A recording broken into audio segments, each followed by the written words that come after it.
मेरे को, मैं फरीदाबाद में कथा कर रहा था, एक 12-13 साल का लड़का, मैं जब कथा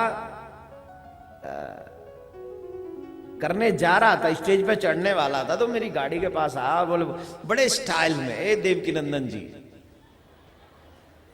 आई स्वेर, ऐसे ही बोला। और मुझे अच्छा लगा, कितना गजब का उसका अंदाज, बड़ा मस्त था। मुझे भी लगा कि मैं भी शायद 13-14 साल का ही हूँ, मुझे भी अच्छा लगा। ए देवकी नंदन जी, मैंने हाँ जी, मुझे आपसे कुछ पूछना है। मैंने हाँ बताइए। बोले आप कथा में कहते हो कि जिस व्यक्ति ने पाप किए हो वो व्यक्ति पूरी भागवत नहीं सुन सकता। मैंने हाँ ये बात तो सही है। बोले तो महाराज आपने कल कथा में सुनाया कि बीच कथा में पार्वती मैया सो गई। कल आपने कथा में सुनाया कि पार्वती मैया बीच कथा में सो गई, तो पार्वती जी ने कौन सा पाप किया था? एक बार को तो मेरा सर, मैंने उसकी हाइट देखी, हाइट भी कोई खास नहीं थी। मैंने उम्र पूछी, how old are you? He said to me के आई एम 13 इयर्स। कहा यार, तभी ये भारत भारत है। मैंने इस भारत में 12-13 साल के बच्चों के मन में सिर्फ हीरोइनों से मिलने का इच्छा नहीं होती, भगवान के विषय में भी जानने की ख्वाहिश रहती है। इसीलिए ये भारत है,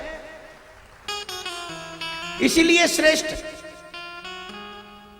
और इसीलिए सूर्य पहले यहां आता है, बाद में कहीं और जाता है।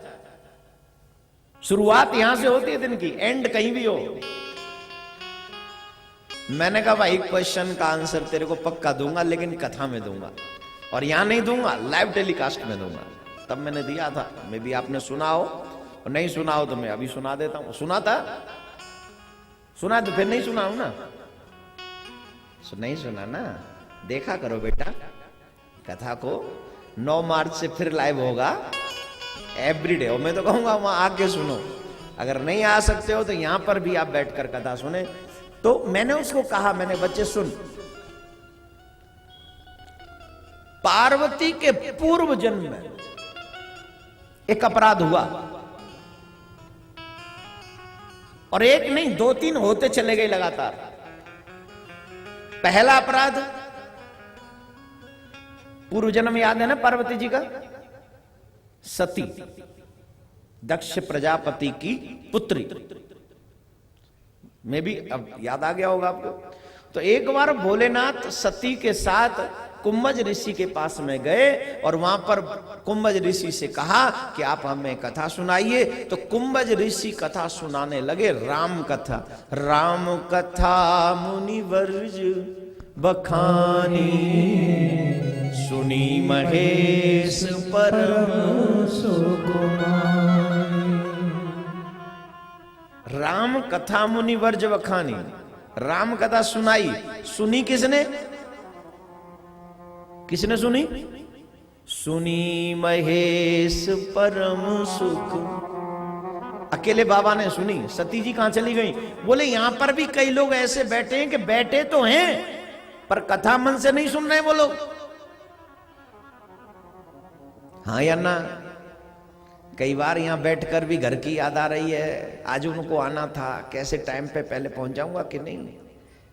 फिर मन को बैठा दे, नहीं ठीक है, लेट भी पहुंचेंगे तो कह देंगे कथा में गए थे। बैठे यहां है, विचार कहीं और है।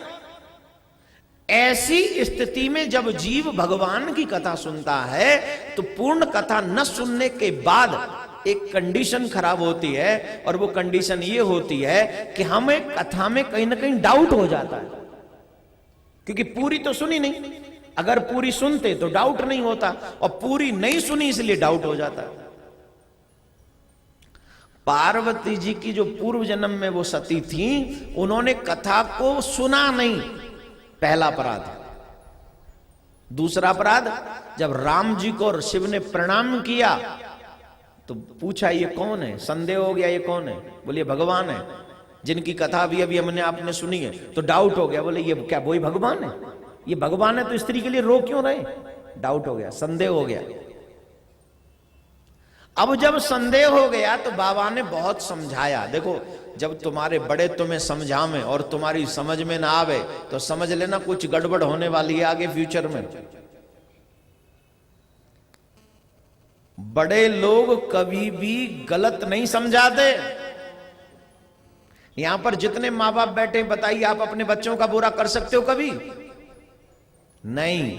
लेकिन बच्चों को लगता है कि मम्मी पापा की बात मत मानो, दोस्तों की मानो बस, क्योंकि दोस्ती भगवान है, मम्मी पापा तो दुश्मन है।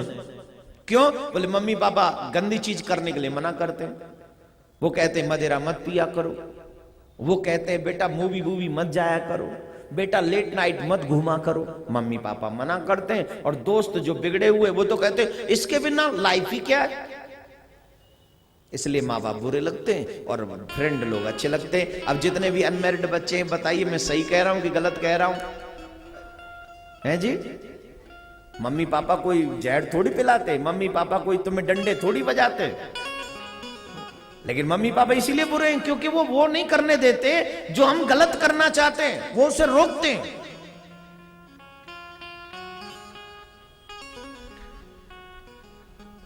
बाबा को समझाया बाबा ने खूब पार्वती जी सती को, लेकिन समझ में नहीं आई। और जब समझ में नहीं आई तो क्या किया? बाबा ने कहा जाओ परीक्षा ले लो, अगर तुम्हें जो तुमरे मन अति संदेह तो कि न जाए परीक्षा ले। अगर तुम्हें इतना ही संदेह तो जाके परीक्षा ले लो।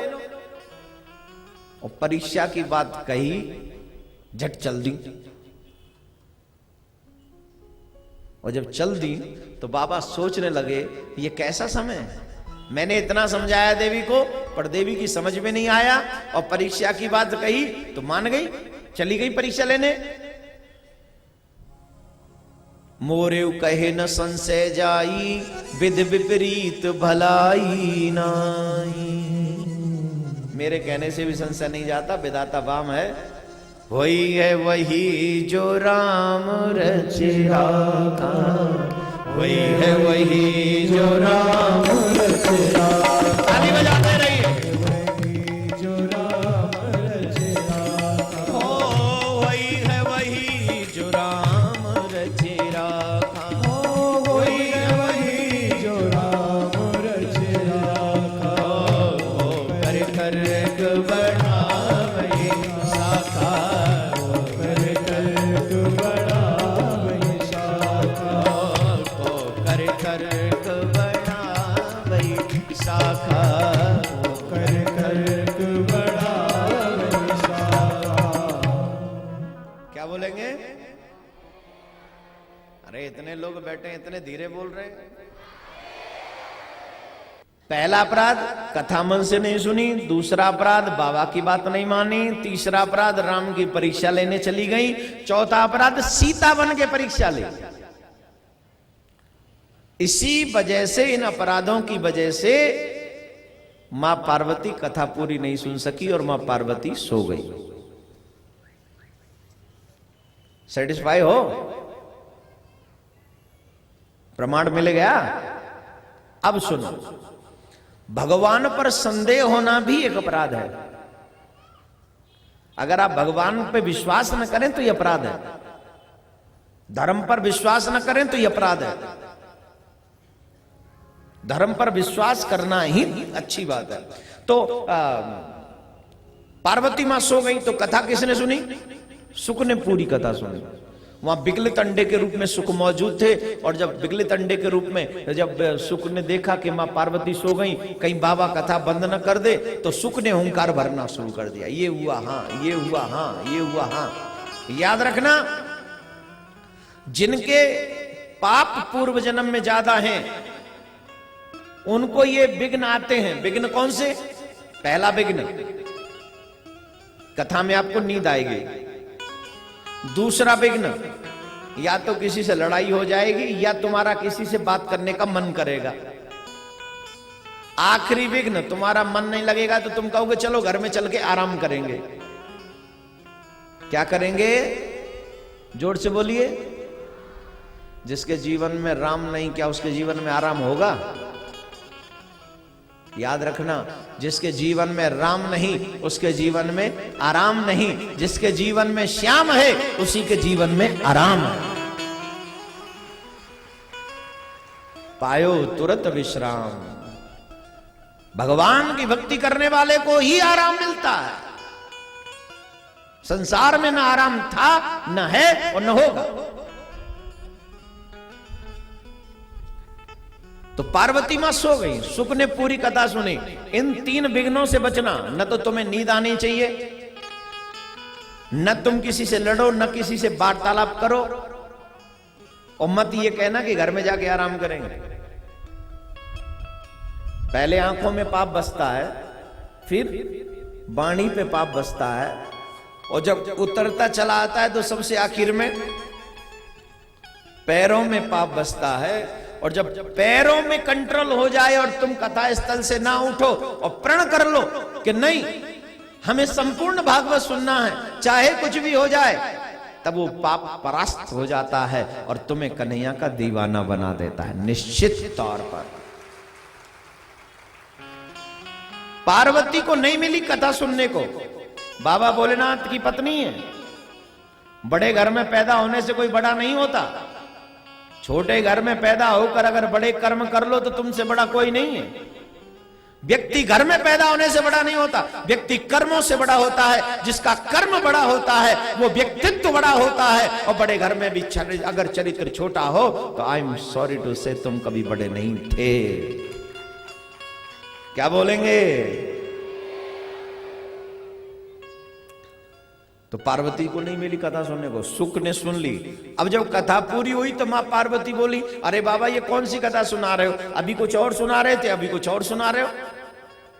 बाबा बोले कथा तो पूरी सुनाई, कहीं तुम